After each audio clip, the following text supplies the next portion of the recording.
بسم اللہ الرحمن الرحیم۔ السلام علیکم۔ شادی کی پہلی رات ہی میری ساس نے مجھے رس ملائی دی اور بولی اس کو کھانے سے تم بہت جلد حاملہ ہو جاؤ گی۔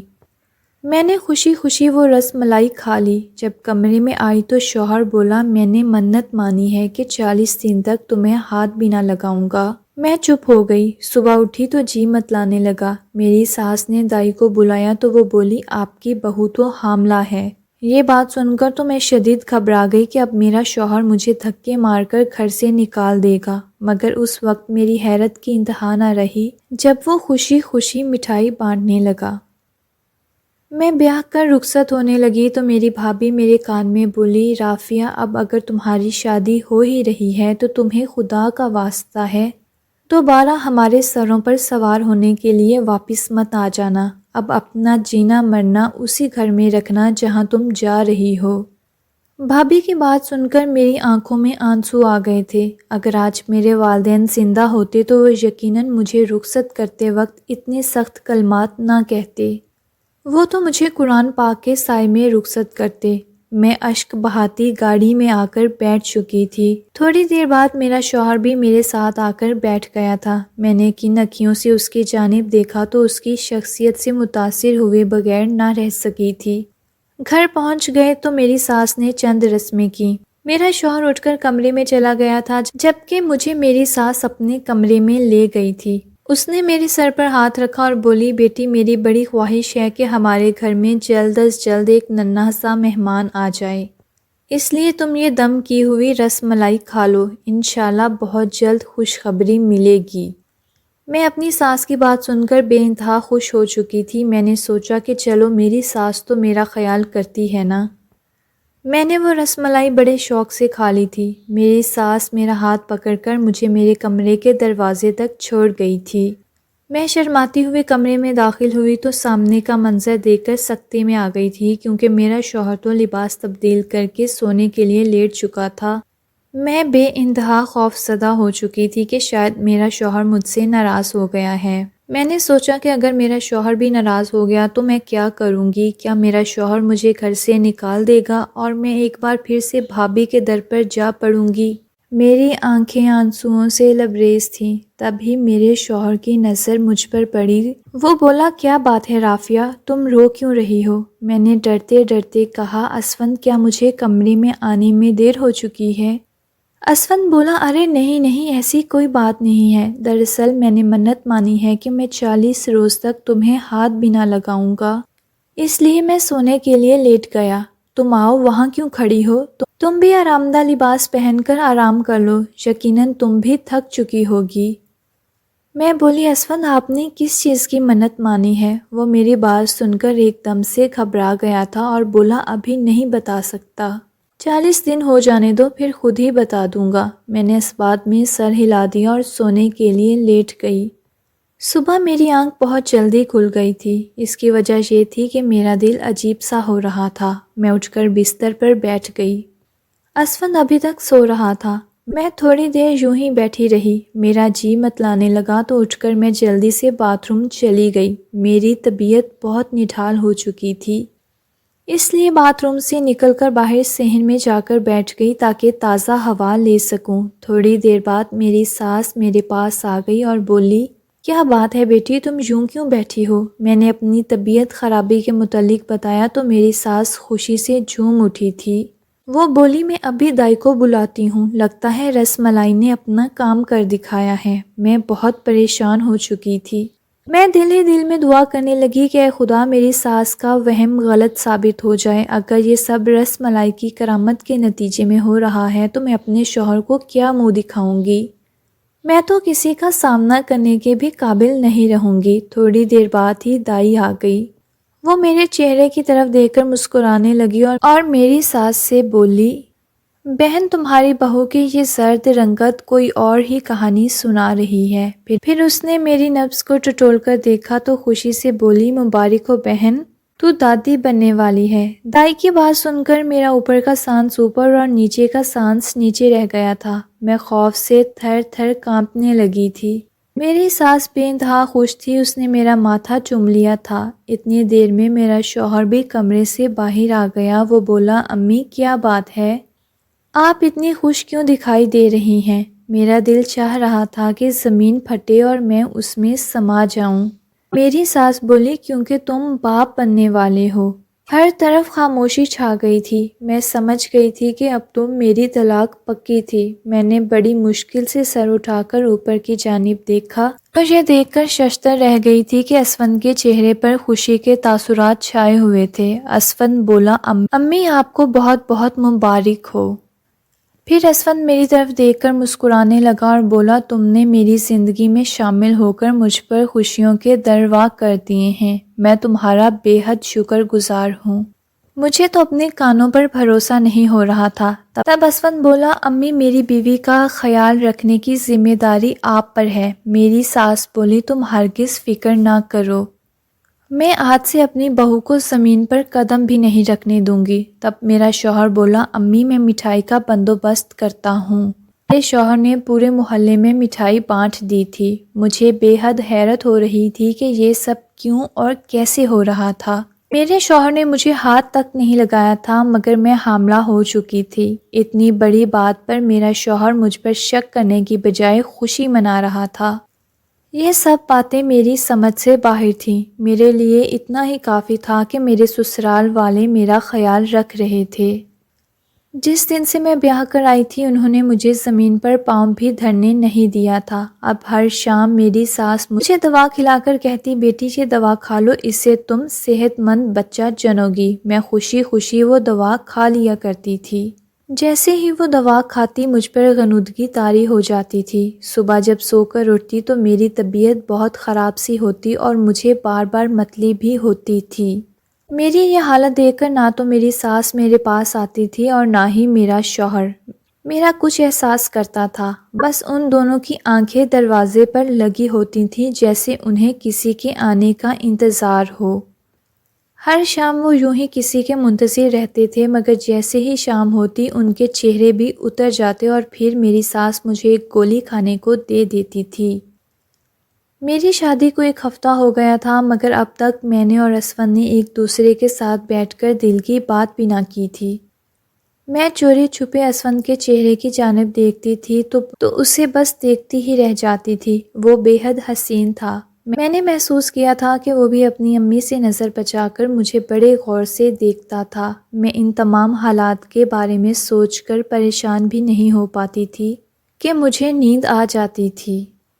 مجھے یاد ہے کہ جب میری بھابھی امید سے ہوتی تھی تو وہ بھی سارا دن سوئی رہتی تھی۔ نہ جانے حمل میں اتنی نیند کیوں آتی تھی، مگر میں نیند میں بھی بار بار اٹھ کر متلی کرتی تھی۔ ایک دن میں سوئی ہوئی تھی کہ جی گھبرانے لگا۔ اٹھ کر باہر آئی تو میں نے اسفند کو صحن میں چارپائی پر بیٹھے دیکھا تھا۔ میری ساس آس پاس موجود نہیں تھی۔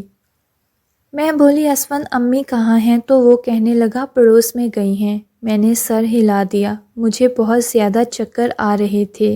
میں بولی، اسفند مجھے 1 گلاس پانی کا دے دیں گے؟ وہ بولا، ہاں کیوں نہیں۔ اس نے گھڑے سے پانی کا گلاس بھر کر دیا۔ میں پانی پی کر رونے لگی تھی۔ میرا دل بہت عجیب سا ہو رہا تھا۔ اسفند بھی پریشان ہو گیا اور بولا، کیا بات ہے رافعہ، یوں کیوں رو رہی ہو؟ تب میں بولی، اسفند میں حاملہ ہوں، اس بات کی آپ کو خوشی نہیں ہے کیا؟ اسفند مسکرا دیا اور بولا، ایسی بات نہیں ہے، میں بہت زیادہ خوش ہوں۔ تم بس اپنے اس چھوٹے سے ذہن پر زیادہ زور مت ڈالا کرو۔ اسفند بولا، رافعہ مجھے ایک بات تو بتاؤ، تمہارے گھر والوں نے تمہاری اتنی کم عمری میں شادی کیوں کر دی؟ تم بہت معصوم ہو، تم تو دنیا کے اتار چڑھاؤ سے بھی واقف نہیں ہو۔ میں رونے لگی اور بولی، اسفند میں 7 برس کی تھی جب میرے والدین ایک حادثے کا شکار ہو کر اس دنیا سے چل بسے تھے۔ تب سے میں بھائی اور بھابھی کی محتاج ہو چکی ہوں۔ بھابھی چاہتی تھی کہ بس میں جلدی سے رخصت ہو کر ان کا گھر چھوڑ کر چلی جاؤں، اس لیے انہوں نے میری شادی اتنی جلدی میں کر دی۔ میں نے اپنی بات مکمل کر کے اسفند کی طرف دیکھا تو وہ میرے بازو کو بڑے غور سے دیکھ رہا تھا۔ وہ بولا، یہاں کیا ہوا تھا؟ وہ زخم دیکھ کر میری ہچکی بندھ گئی تھی۔ میں رونے لگی اور بولی، اسفند انسان جب یتیم ہو جاتا ہے نا تو پھر ارد گرد کے لوگ ظلم کرنے میں کوئی کسر نہیں چھوڑتے۔ میں جب نئی نئی روٹیاں بنانے لگی تھی تو مجھ سے روٹیاں جل جایا کرتی تھیں۔ ایک دن بھابھی نے اس کی سزا مجھے کچھ اس طرح سے دی تھی کہ میرے ہاتھ پر ہمیشہ کے لیے جلے کا نشان رہ گیا ہے۔ اسفند بے حد پریشان ہو گیا تھا۔ وہ بولا رافعہ مجھے یہ سن کر بہت دکھ ہوا ہے۔ تب میں بولی اسفند آپ کو علم ہے کیا؟ جب بھابھی اس طرح بیمار ہوتی تھیں تو بھائی انہیں ہسپتال لے کر جاتے تھے، مگر آپ تو میرا ذرا بھی خیال نہیں رکھتے۔ مجھے اتنے دنوں سے وہی دوا کھلا رہے ہیں جو دائی نے دی تھی، مجھے اس دوا سے آرام نہیں ہوا۔ آپ مجھے ہسپتال لے چلیں، میرا دل بہت گھبراتا ہے، ایسا لگتا ہے کہ بہت جلد میں بھی اپنے والدین سے جا ملوں گی۔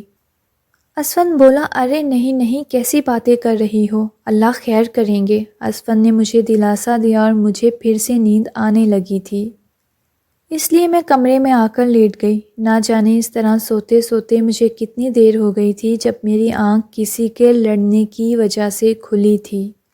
میں اٹھ کر بیٹھ گئی تھی، تب مجھے علم ہوا کہ یہ آوازیں تو باہر صحن سے آ رہی تھیں۔ اسفند کہہ رہا تھا کہ آج کے بعد آپ رافعہ کو وہ گولی نہیں کھلائیں گی، جبکہ میری ساس غصے سے چلا رہی تھی کہ تم میرا بنا بنایا کھیل بگاڑ رہے ہو، تم اس معاملے سے دور رہو، مجھے کرنے دو جو میں کر رہی ہوں۔ اسفند بولا امی رافعہ میری بیوی ہے، اس کی زندگی کے بارے میں ہر فیصلہ میں ہی لوں گا، مگر میری ساس بسی تھی کہ وہ مجھے یہ گولی کھلا کر ہی رہے گی۔ میں شدید پریشان ہو چکی تھی کہ نہ جانے اس گولی میں ایسا کیا ہے، نہ جانے وہ دونوں مل کر میرے ساتھ کیا کھیل کھیل رہے ہیں۔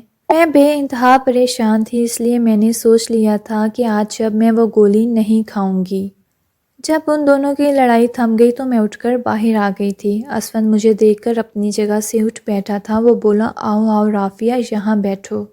میں ان کے ساتھ بیٹھ گئی۔ کھانا کھا کر فارغ ہوئی تو میری ساس جلدی سے میرے لیے وہ گولی لے آئی اور بولی اس کو جلدی سے کھا لو۔ میں نے اسفند کی طرف دیکھا تو اس نے نفی میں سر ہلا دیا تھا۔ میں بے حد پریشان تھی۔ میں نے گولی منہ میں تو ڈالی مگر زبان کے نیچے رکھ دی تھی۔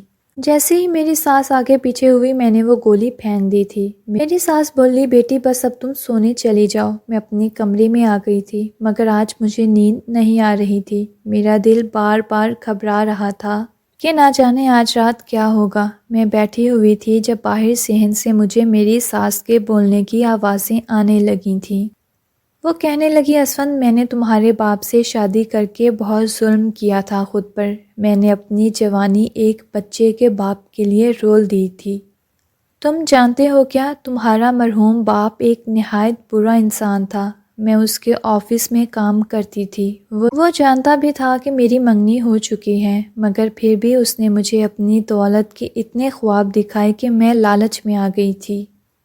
میں نے تمہارے باپ سے اس امید پر شادی کر لی کہ جب وہ مر جائے گا تو اس کی دولت لے کر چلی جاؤں گی، مگر اس نے تو مرنے سے پہلے بہت عجیب سی وصیت کر دی۔ جب تمہارا باپ فوت ہوا تب تم 12 سال کے تھے۔ تمہارے باپ نے یہ وصیت کی کہ جب میرے اسفند کے گھر پہلا بچہ پیدا ہوگا تب کہیں جا کر اس کو یہ جائیداد ملے گی۔ مجھے بھی میرا حصہ تب ہی ملنا تھا۔ تم اپنے باپ کی چالاکی سمجھتے ہو کیا؟ اس نے مجھے تمہاری رکھوالی پر مامور کر دیا تھا۔ کتنے سال ہو گئے میں تمہاری منت سماجت کرتی رہی ہوں کہ شادی کر لو، مگر ایک تم ہو کہ تم ابھی شادی کرنا ہی نہیں چاہتے تھے، اس لیے میں نے تمہاری شادی ایک مجبور لڑکی سے کر دی۔ ہر رات اس کو متلی کی گولی کھلا دیتی ہوں اور وہ بیچاری سارا دن کیک کرتی رہتی ہے اور یہ سمجھتی ہے کہ وہ حاملہ ہے۔ میں نے یہ بات وکیل تک پہنچا دی ہے، بہت جلد وہ جائیداد کے کاغذات لے کر آ جائے گا، ہم اپنی جائیداد آپس میں بانٹ لیں گے، تب میں یہ گھر چھوڑ کر ہمیشہ ہمیشہ کے لیے چلی جاؤں گی۔ تم بھی اس اللہ کی گائے کو طلاق دے کر کسی سمجھدار لڑکی سے شادی کر لینا۔ یہ سب باتیں سن کر میں پھوٹ پھوٹ کر رونے لگی تھی۔ یا خدا، یہ میرے ساتھ کیا ہو گیا تھا؟ میں تو کبھی خواب میں بھی نہیں سوچ سکتی تھی کہ میرا شوہر اور میری ساس مجھے دھوکہ دے رہے ہیں۔ میں بہت زیادہ پریشان تھی کہ میں ایک بار پھر سے اپنی بھابھی کے گھر چلی جاؤں گی۔ اس بار تو وہ مجھے اپنے گھر سے نکالنے کے لیے میری شادی کسی لولے لنگڑے سے بھی کرنے سے باز نہیں آئیں گی۔ ساری رات میں روتی رہی اور اللہ سے دعائیں کرتی رہی کہ میری مدد کرے۔ صبح 10 بجے کے قریب ہمارے گھر کے دروازے پر بیل ہوئی تھی۔ ایک وکیل آیا تھا۔ اس نے اسفند سے کہا کہ اپنا نکاح نامہ مجھے دکھا دیں۔ نکاح نامہ کی تصدیق کرنے کے بعد وکیل نے میری رپورٹس دیکھیں کہ میں سچ میں حاملہ ہوں بھی یا نہیں۔ سب کچھ دیکھ لینے کے بعد وکیل جائیداد کے کاغذات اسفند کے ہاتھ میں پکڑا گیا تھا۔ میری ساس اور اسفند بے انتہا خوش تھے۔ دونوں کو اچھا خاصا حصہ مل گیا تھا۔ میری ساس اسفند کو خدا حافظ کہہ کر اپنے کاغذات سمیٹ کر سچ مچ میں چلی گئی تھی۔ اب میں اسفند کی طرف منتظر نگاہوں سے دیکھ رہی تھی کہ کیا وہ اب مجھے گھر سے نکال دے گا۔ اسفند نے اس بارے میں کوئی بات نہ کی تھی۔ تب میں نے اس کے سامنے ہاتھ جوڑ دیے تھے کہ وہ مجھے گھر سے کبھی بھی مت نکالے۔ اسفند میری بات سن کر حیران رہ گیا۔ وہ بولا، تمہیں کس نے کہا کہ میں تمہیں گھر سے نکال دوں گا؟ میں بولی، میں نے آپ دونوں کی ساری باتیں سن لی ہیں۔ تب اسفند بولا، ہاں شروع میں میرا کچھ ایسا ہی ارادہ تھا، مگر تمہیں جان لینے کے بعد میں کبھی بھی ایسا نہیں کر سکتا۔ تم ایک بہت ہی اچھی اور معصوم لڑکی ہو۔ اگر میں چراغ لے کر بھی تم جیسی لڑکی ڈھونڈنے نکلوں تو بھی ناکام رہوں گا۔ میں اسفند کی بات سن کر بے انتہا خوش ہو چکی تھی۔ اس دن کے بعد ہم نے اپنی نئی زندگی کا آغاز کیا تھا۔ ہم ایک بڑے سے گھر میں شفٹ ہو چکے تھے۔ نوکر چاکر، گاڑی ڈرائیور، سب کچھ تو مل گیا تھا مجھے۔ اللہ نے مجھے بیٹا بھی عطا کر دیا تھا۔ اب میری بھابھی مجھ سے رشتہ داریاں نبھانے کی بڑی کوشش کرتی ہے۔ میں جانتی ہوں کہ وہ یہ سب کچھ میری دولت سے متاثر ہو کر رہی ہیں، مگر وہ میرے بھائی کی بیوی ہیں، اس لیے میں ان کی عزت کرتی ہوں۔ آج کی کہانی سننے کا بہت شکریہ۔ مزید اسی طرح کی انٹرسٹنگ سٹوری سننے کے لیے میرا چینل سبسکرائب کر لیں۔ شکریہ۔